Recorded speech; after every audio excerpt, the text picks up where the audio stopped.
Yo, what's going on, guys? Jordan here again for episode 4 of Trading to the Big Money. And as you can see, we are trading on the Xbox this episode, as I just thought it'd be a bit easier and a bit more enjoyable for you guys to watch rather than the web app.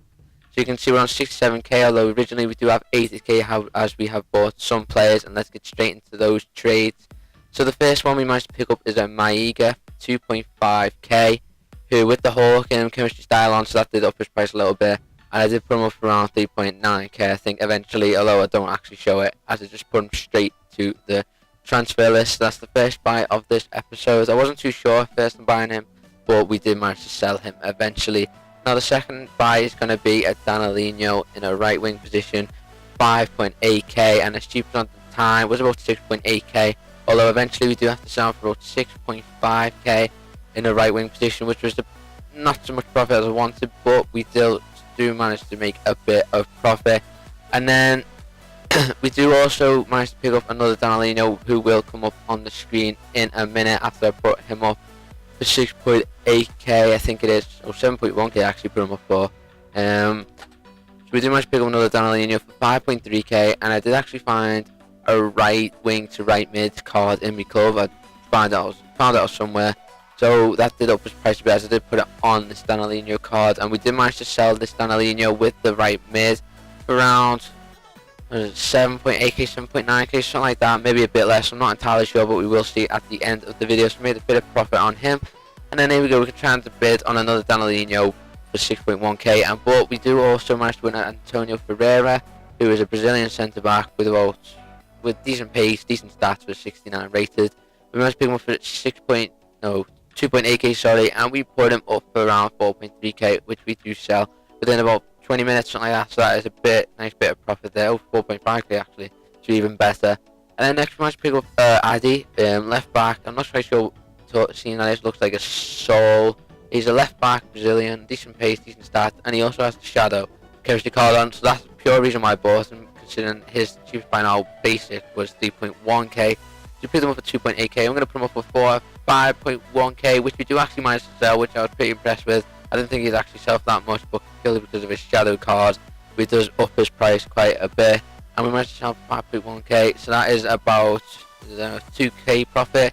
I couldn't complain with that. I was debating whether to put him up for a bit cheaper at first. As you can see, I was struggling to come to a conclusion. We do manage to put him up for 5.1k. And the next person we pick up is a Markovic for Facebook Benfica centre forward, with the marksman chemistry card on him, and we pick him up for, I'm not quite sure, I didn't look, we'll have a look now. I just lift them up for 4.6k. I'm going to put him up for 4.9k, which we do eventually sell him for that. Next we want to pick up an S-Fine, who's been converted, I think, to a left wing. Plays in the Cologne, I think that is, in the Bundesliga, with the Hawk chemistry trait on. And we do pick him up for 19k, and we're going to sell him up for around 23k, which we do manage to put him up and sell him pretty much within the first 10 minutes of putting him up for that price. So we've made about 3 or 4k on him. I'm pretty sure that's about how much we make on him. That was a pretty good buy. I couldn't really have asked for a better buy, to be honest. I was just searching through the silvers. I managed to pick him up for that and put him up for 23,750, and we do manage to sell him for that. Now the next buy is going to be our first info of the series. It is a Gilberto, who plays for Portuguesa in the Brazilian league with the Hawk chemistry style on him. Pick him up for 16k, going to whack him up for 19k, which we do eventually manage to sell. Not after the first hour, but after the second hour of putting him up. Then we managed to pick up in J, I can't say that name, for 550 coins. And we also managed to pick up another one for 600 coins, as we do check his price, cheapest by now, and it is actually 2,000. Someone was price fixing him.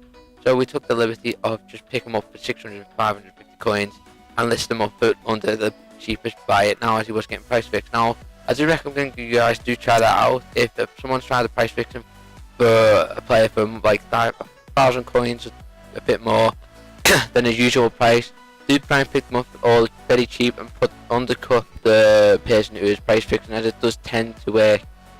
But if you know someone's putting them up for like 5 to 10k more than what they actually go for, I wouldn't risk it, as you can lose money and it is just not worth it. But in this case, like mine, he's got decent pace, decent dribbling, plays in a decent league, and it can work price fixing him. I do also manage to pick up 2 others for around the same price that I bought them 2, and we do manage to sell them on as well. So next one is our second inform of this episode. It is a Villar who plays for the Colombian League, goalkeeper, for 8.3k, and his inform doesn't go for that much, but I do manage to sell his inform on for 9.9k, I think it is, which we do manage to make about a K profit on him, so that was very nice. And I think that is the last player we're gonna be showing who I pick up for this episode. So reflect on how much we sold everyone for. We do manage to sell pretty much most. We still got 2 informs to sell, I think, or 2 players to sell, sorry. I do manage, you can see that I do manage to pick up Marcos Lopez, and it was a Pierce who I managed to pick up, but I didn't actually record it, which is a bit annoying. But we do manage to pick them 2 up as well and sell them on for a nice profit. So once we sell all of our players, which is the last 2 as you can see there, which we do manage to sell within like the next hour, we will be making 105k coins, I think that is, and that is a great amount of profit to me. So guys, if you enjoyed this episode, please leave a like as always. If you want to see more, please subscribe and go and check out my previous episodes of this trading series. I'll leave a link in the description, and also check out my trading tip series, which I have already started with some nice bronze methods. So that's it for me, guys.